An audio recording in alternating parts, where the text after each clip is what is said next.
Abby here from the Royal Armouries education team, and today on our Home Learners Hub, this will be the final instalment of our ancient Greek myth, all about Perseus and Medusa.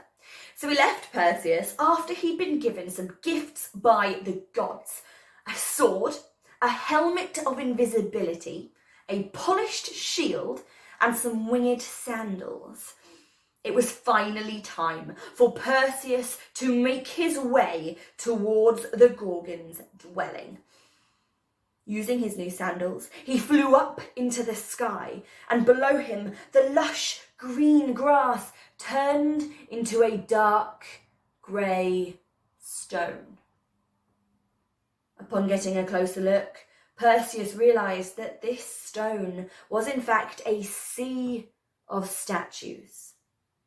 Warriors, frozen in time, petrified by Medusa's eyes. Do you remember that pose we did, that hero's pose from part 2? We'll get into it now. For these warriors, they could not move. They could not even breathe. No air came out of their mouth, nose, or bottoms. This was the fate of some of these would-be heroes. Perseus, he spotted the entrance to Medusa's lair and glided down to the ground. And that's when it came to him. Ah! He thought. He suddenly realised why Athena had been so strict on keeping his shield polished. Do you know why? I bet you already do. He could use the shield like a mirror. He could use it to look at Medusa without the threat of being turned into stone. Using his shield, Perseus crept into the cave so he wouldn't alert Medusa. Come on, creep with me now. How quiet can you be? And then he saw her. Medusa. She had snakes tangled around her face. She was sleeping. Without looking directly at her, Perseus kept moving forwards, and he took out his sword. Come on, feel the weight of your sword in your hand. With one swift swoop, Perseus removed Medusa's head from her shoulders.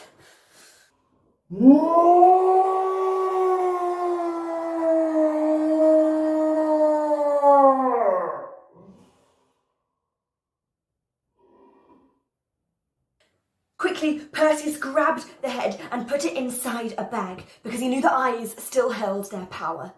And then he heard it. Footsteps.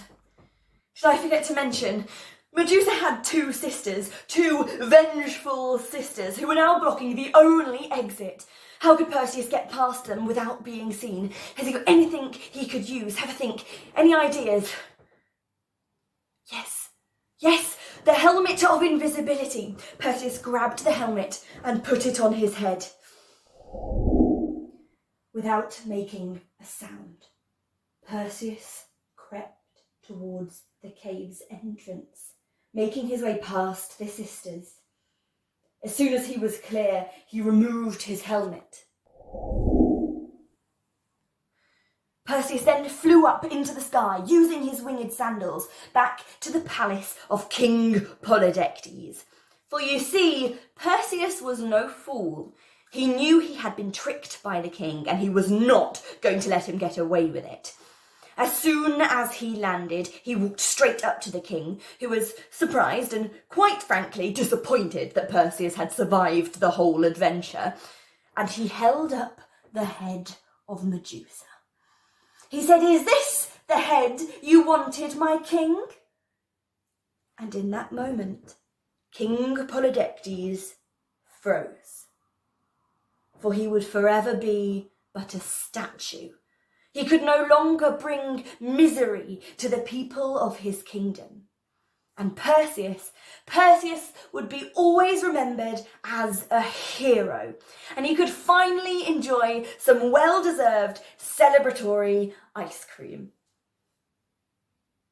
What do you mean they didn't have ice cream? Well, that's outrageous. Cut. So Perseus became a hero. I bet you know loads of different heroes from films and TV and comic books. In fact, why not make your own comic book all about the story of Perseus and Medusa? Pick out the most important parts of the story, draw them, and then write a caption to tell us what's going on. But remember, please send me some pictures because I'd love to see them. That's all from me for now, but I'll see you again on another instalment of the Home Learners Hub.